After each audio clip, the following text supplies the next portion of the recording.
have 123 participants. Hello, everyone, and thank you so much for joining us today to hear water stories from Rajasthan. We are delighted to have Neeraj Doshi with us today. Neeraj Doshi is a 17th generation Registani, a desert inhabitant. Neeraj has a decade and a half's experience of working in the sustainability and entrepreneurship space. In year 2013, he merged his love for storytelling and passion for water and Rajasthan to create unique storytelling water walks at Jaigarh Fort, Nahargarh Fort, and Amir Palace in Jaipur. Through these experiential and entertaining walks, Neeraj shares the water wisdom of Rajasthani people and tells the story of a beautiful culture which sprung out of a desert. He runs a small water management firm called Research, Advocacy and Innovation in Water, RAIN, that's the acronym, to provide visionary solutions to water scarcity challenges in both urban and industrial settings.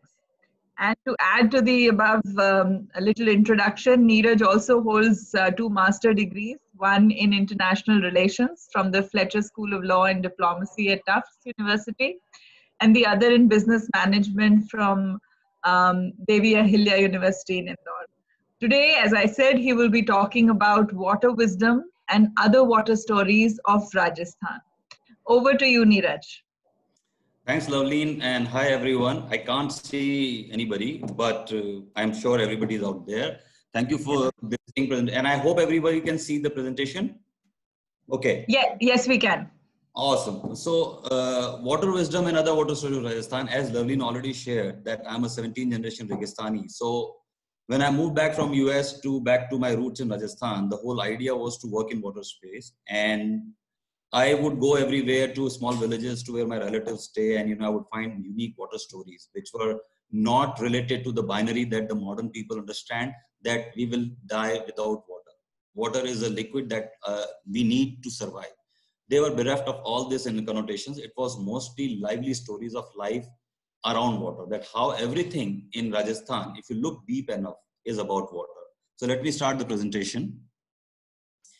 Water civilization. The image in front of you is of a desert. It does not say anything about water. And yet I call this place, Rajasthan, as a water civilization.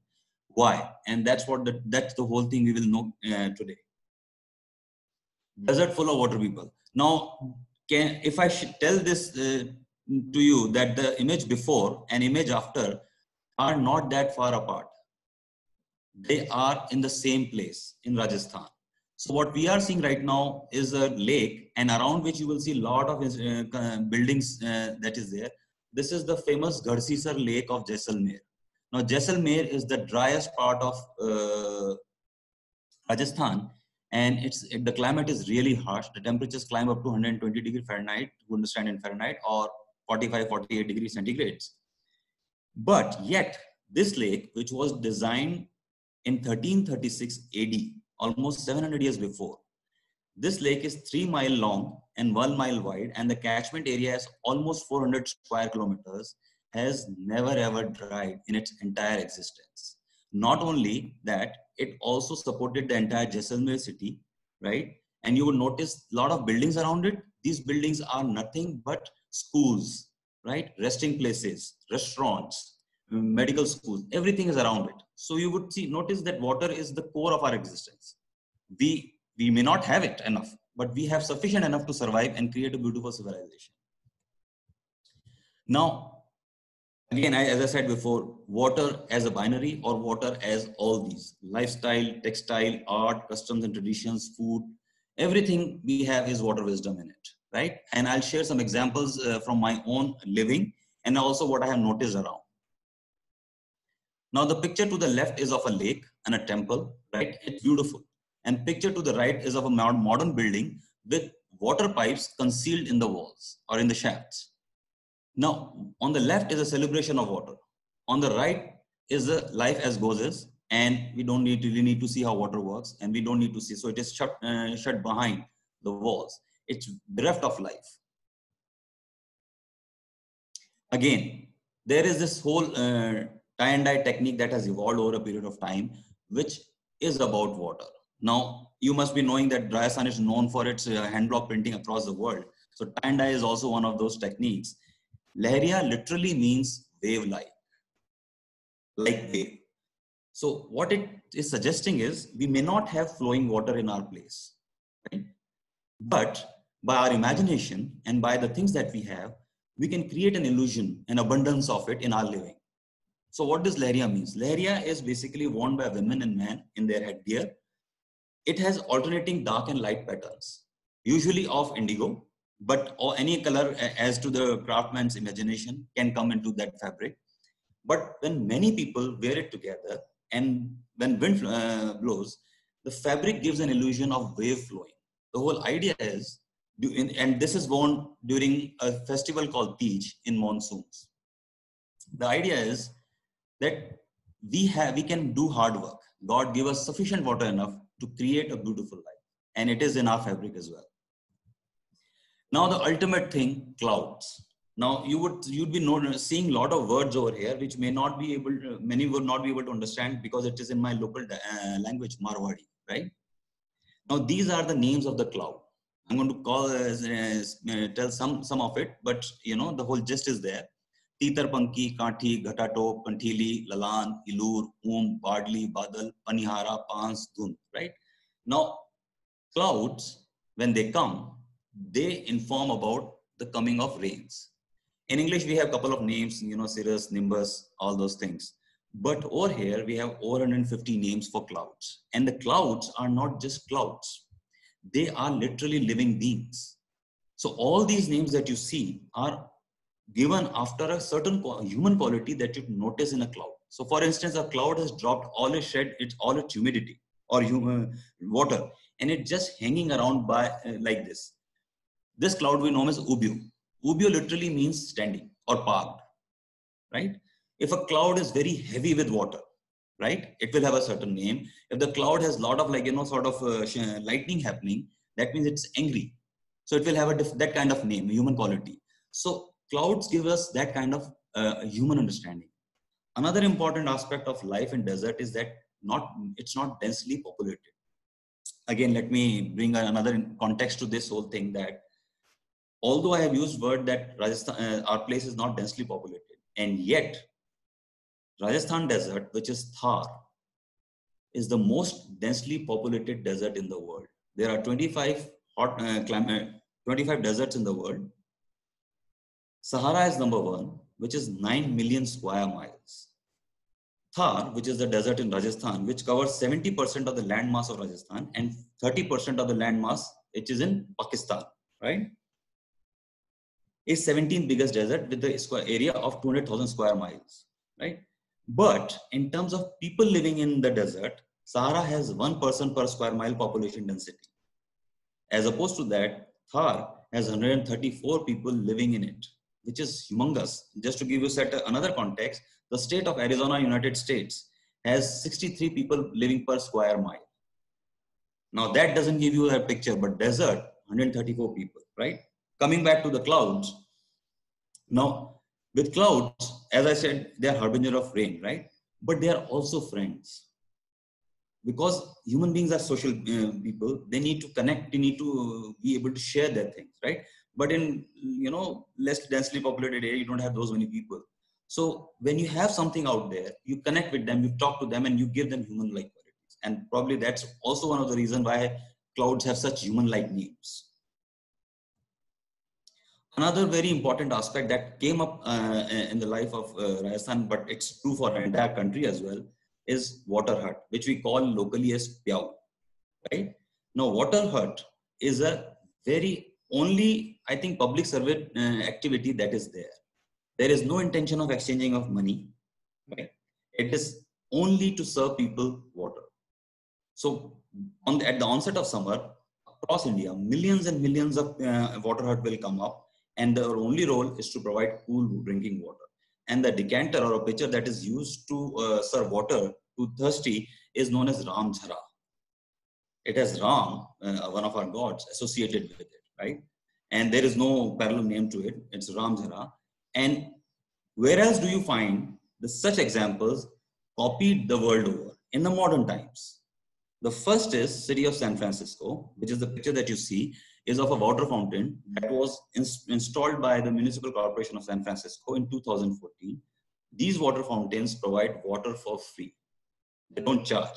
The idea is to prevent water and plastic wastage. So you don't have to keep buying fresh water bottles. You come over here, you fill your water and be on your way. It's not different than the Piao that we have over here, right?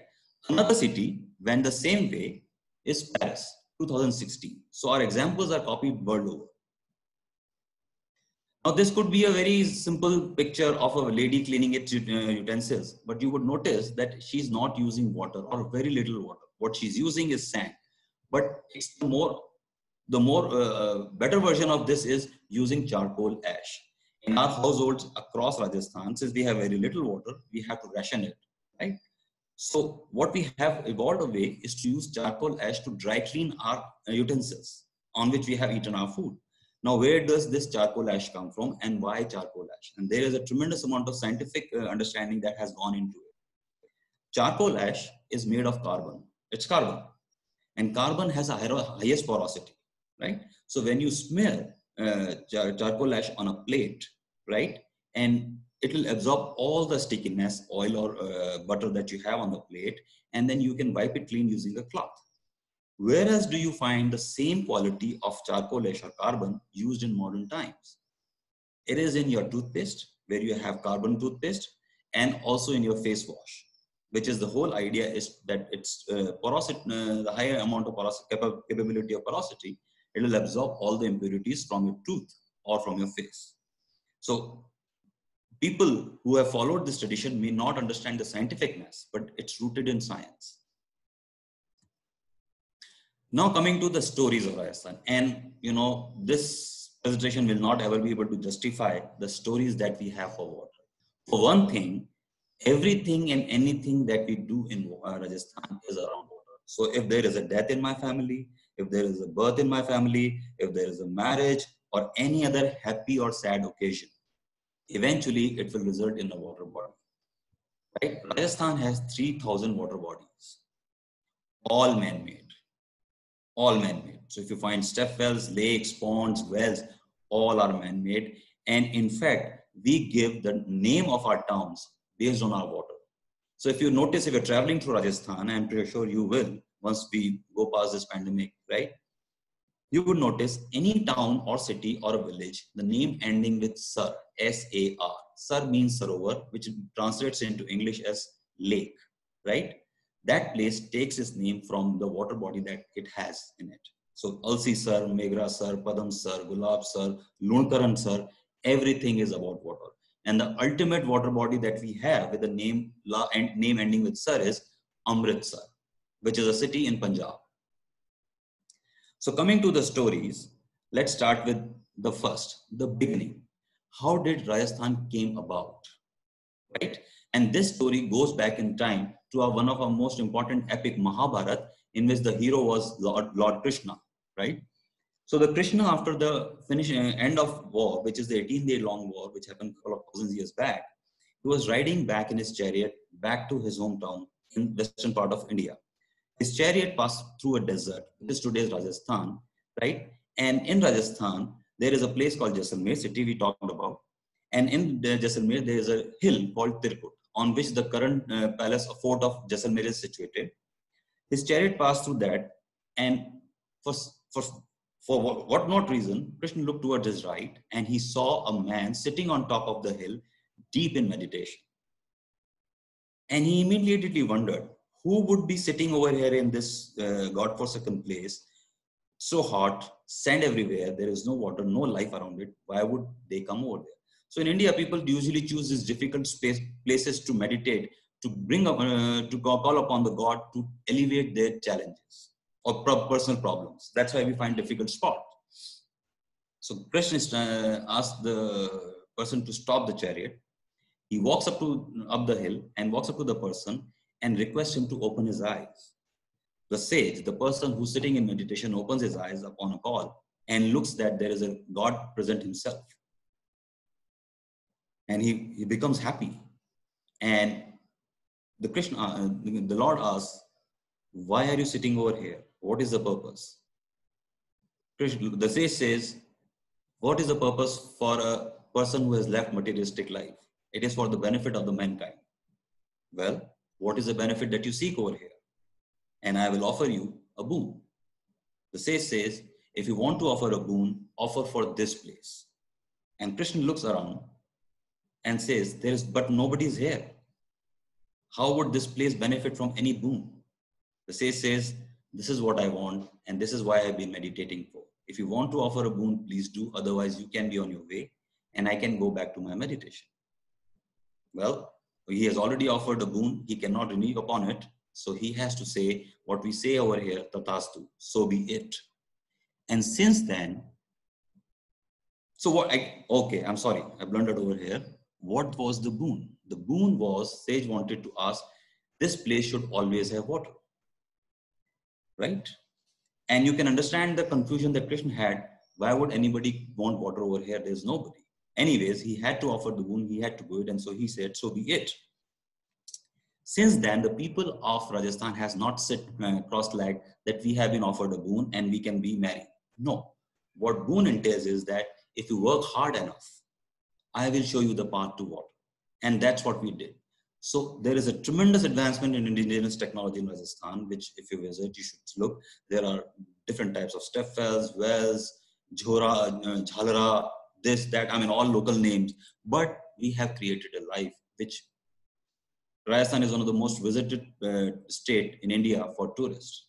That has something to do with our capacity to develop life. Another beautiful story comes from a village called Bap.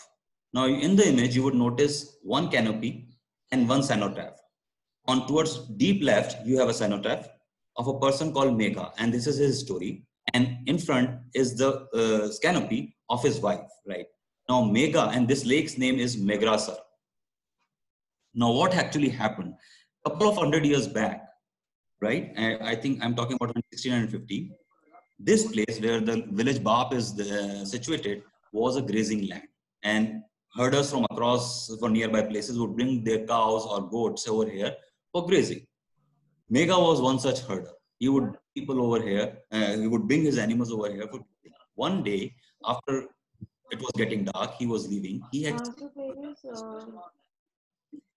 He decided that I'll not take this batter, and on a whim, he sort of created a ditch and poured the water in that, and he covered it with the leaves. Now, animals go over here and there, so he was not able to come back for a couple of days. On the third day, when he came back, he rushed to that ditch to see what has happened. And to his surprise, after removing the leaf, he saw that there is still humidity. This made Megha very happy. Because he realized in this harsh weather, a hot climate, if there is a humidity, there is a possibility it can hold water. He left everything and he started to dig a lake. For 12 years, without interruption, he continued to dig lake. After his death, his wife continued with digging the lake, and in front of you is the lake. When it is filled, it spreads up to 4 miles. The lake is Megrasar, and in the respect and honor of that person who has given his life to building a water body, the villagers of Bap. So Bap has come from Bhap. Bhap literally means humidity or steam. So the village itself takes its name from humidity. They build a cenotaph and canopy in the respect for those people who have given them lifelong existence. Now there's an interesting story about a ghost or a jinn, Bhoot Bauri. This is again in the village of Ransi in Jodhpur, and it has a beautiful story of how a king found a water was traveling to a place, and once the night was once it was dark, he decided to stop at a pond because he wanted to drink water and offer water to his horse as well. When he was doing that, a jinn appeared, and he challenged the king that before drinking water, you should engage with me in a duel. Otherwise, I will kill you. Well, king was Rajput, right? And he said, all right, we can do that. He defeats the jinn or the ghost in the duel. The jinn says, I will be your slave from now and I will fulfill all your wishes. But only on one condition, you will never ever tell anyone of my existence. So he asks, what is your first wish, the king? Obviously, it is Rajasthan and we are all about water. The king asks, I want you to build a big step well and a 7-level palace for me, 7-floor palace for me. The jinn says, well, I don't want anybody to know of my existence. So what I would request you, you start the construction. And whatever the amount of construction you do in a day, I will multiply in it over the night. All right. So the construction begins. And the next day, the work is almost half done. The people of Ranchi village became suspicious. What is happening? How is it? It can be so fast. But they can't ask anything. They are afraid of the king. The queen is also suspicious. She requests king to tell what exactly is happening over here. But king was bound by that promise to the jinn. He can't say anything. Queen uses all her techniques and blackmailing, emotional blackmailing, everything. Eventually, the king relented. That the jinn is helping me making do this. This is what actually happened. The moment he says this thing, the work stopped. And since then, it has never completed. What you see in the image has been there for almost 440 years, 340 years. And this is known as Bhoot Bauri or Ghost Temple. Back home in Jaipur, part of my water walk, Nahargarh Stepwell. It is built atop Nahargarh Hills, overlooking Jaipur city. The entire reason for the dynasty of Amer to shift their capital from Amer, 11 miles from Jaipur, is to Jaipur, was one of the primary reasons was water. Because Amer, I'm sorry,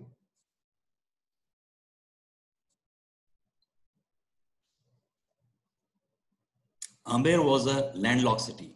It matched its water capacity.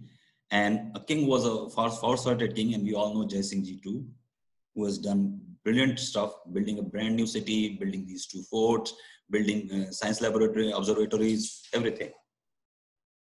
So this capital was moved to Jaipur and he built proper arrangements for water supply to Jaipur. But he was a far-sighted person. He knew whatever supply you will make, eventually it can fall prey to scarcity. So what he did basically, the step well that you see in your front is primarily designed for the army standing in Nahargarh Fort. But it is also a backup facility for the people living in Jaipur. There is a path, which is a winding path of less than a kilometer. You can climb up, come to this step well and fetch water back. And that is what we, when you come to Water Walk, you will learn more about it. Rani Ji Ki Baudi in Bundi, Queen's Step Well. Now it's a beautiful story that how one person, when they are sad, they can transform themselves by doing something like that. This step well was built by Queen Nathavati of Bundi in 1660 AD. Now the story is like that. The king, the queen was not able to, Bundi was ruled by Rao Anirudh Singh then, and the queen was not able to sire a heir to the kingdom. The king married again. King married to another queen, Nathavati ji, and she gave him a son. To her unfortunate liking, the son was given to the primary queen, and she was kept away from the son. She became very sad at this estrangement, but she did not remain sad and depressed. She devoted her to the humanitarian works, and from it came this beautifully ornated and carved step well, which is 200 feet deep, 7 floors down, and it is a sight to behold if you ever travel to Bundi. I'm going to show you a clip now of the same well in 1935, how people were still using it. We were still using these water bodies for fetching our water for regular day-to-day need. They are more a heritage for us right now.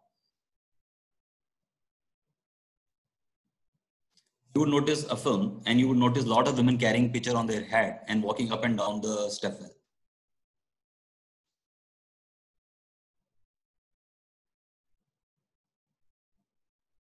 And the same ornate design you would notice as in the previous picture, you would notice, and this is the step well filled with water.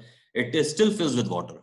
But since with modern plumbing has come to our place, we have pipes and coming to our houses. We do no longer use these water bodies for our day-to-day purposes.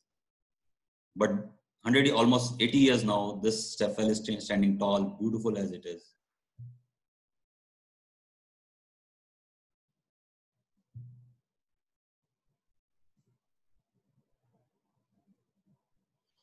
Now, another beautiful example of multiculturalism in India. India has been a land of cultural heterogeneity forever. All the people of all the religions of the world have found life over here, their own space to live and thrive, right? This is a great example of how a multiculturalism coexistence happens over here beautifully. The well, which is uh, designed with minarets on all its corners. Now, minarets is a very classical Islamic symbol, right? Built in their religious places. This symbol has taken and built on top of a well because well is sacred for us. On left, you have this well, which is a public use access well in a central square in a city of Khandela in Shekhawati in Rajasthan. And on the right is another example of same kind of design with 4 minarets in a private house, a mansion. In the backyard, this well is constructed. You will notice 4 clear-cut minarets. From afar, if you would look it would appear it's more of a kind of Muslim religious place. But when you go close, it's a well. And this kind of what we call locally Ganga Jamuni Sabhyata, a multicultural civilization which has space for everyone and anyone in the land, also in their heart. Another beautiful example of how a small thing like water well is designed so ornate, so beautifully and so intricately. And this is not a big city or a big place. It's an almost unknown village called Khatu, which is where my aunt resides, and I often travel to visit her. And I saw this step well, which is 200 feet deep, 140 steps, and so beautifully ornate. Nobody even knows about it. Another fantastic aspect of this thing, giving due acknowledgement where it arrives, right? Giving acknowledgement to people who have designed these beautiful structures for us. Here you would see it has already etched in the wall, right? Now on the right is the lake, and far right you would notice 2 canopies. And on the left is the image from inside the canopy where it is etched. Umar Deen Khatri VK Haat ki Banaidi Bawdi. What translates is to Umar Deen Khatri constructed this canopy. Chhatri, right? Canopy. Now, this is a due respect, which acknowledgement which people get when they do this stuff. And that's how, when you have water, it helps you live culturally co-dependent and coexistence together. It creates a beautiful civilization. Now, here is something which is very unique, right? A turtle in a well serves well. You can notice a turtle in a well. Now, what the saying goes, and I grew up with as well over as well, and people who are connecting from India, they can sort of resonate with my story. If you notice a turtle living in a well, the water is largely drinkable, of drinking quality. Why? There's a part anecdotal and part scientific science behind it. A turtle feeds on dead and decayed live stuff in any place, right? So whatever, and because of its life as is, a turtle living in water will always continue to eat all the decayed organic matter, right? And it will, in the process, it will continue to clean the water space. This well is from Jaipur, and it's a very active well. People use it, as you will notice. Have you noticed these rose petals inside the well? They use it as a religious site too. Now, the ultimate story of a tattoo, which sums up the life, the concept of the total life in itself. This is a 2,000-year-old tattoo, or we call over here a Godna, right? This tattoo sums the life. So, as you notice, the rectangle which has blue in it has ripples, and on center is a dot, right? So, from that dot, a ripple emerges, and it spreads across the rectangle, which is a water body. On 4 sides, it has flowers, which says all the flower or vegetation gives life from water. On 4 corners, on 4 sides, you have steps and you have drops going down. That means water is spilling over and going to different places to give water to animals and human beings everywhere.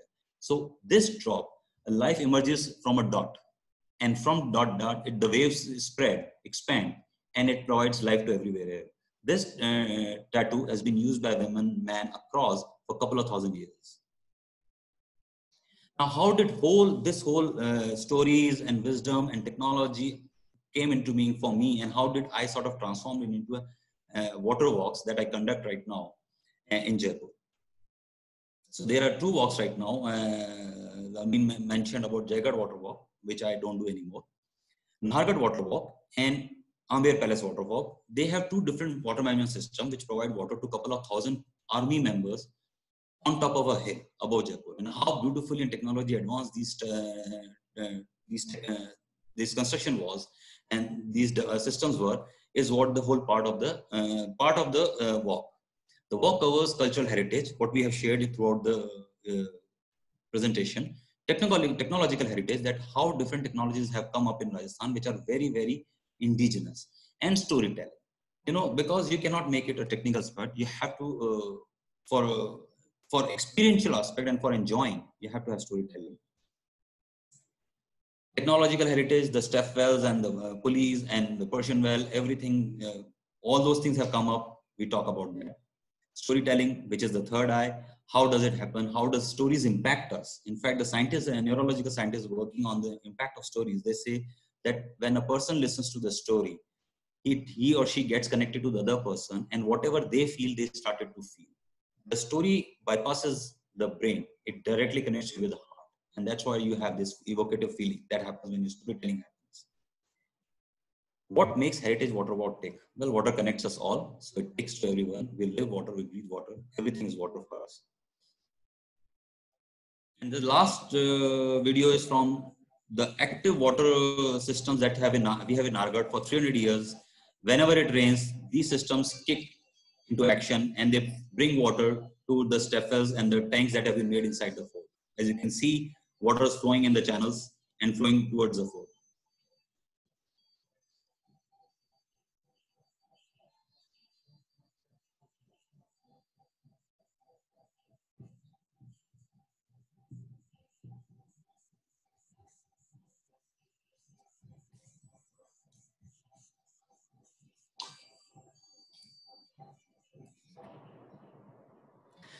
I've gotten tremendous reception since I started doing these walks commercially since 2017. Many people have come and I've taken a lot of groups, college groups, students group, everybody, and it has made my life enriched as well.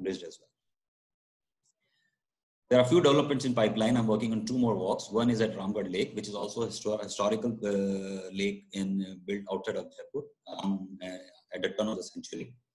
And it has a beautiful story behind it. I'm developing this walk. And another walk coming up at Chand Step Well, which is the deepest step well in the world.